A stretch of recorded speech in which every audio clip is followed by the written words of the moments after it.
just slips in through a back door and carves out a person and makes you believe it's all true.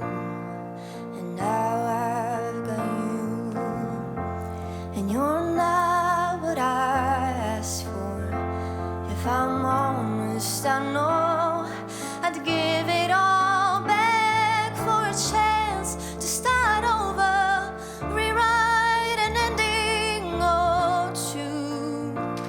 For the girl that I knew who'd be reckless just enough, who'll get hurt but who learns how to toughen up when she's bruised and gets used by a man who can't love.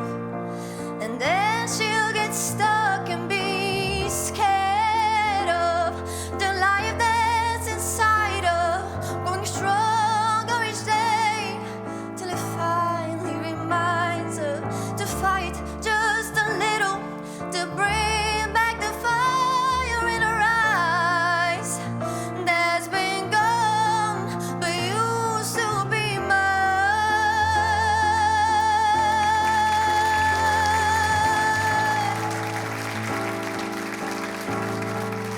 Used to be mine.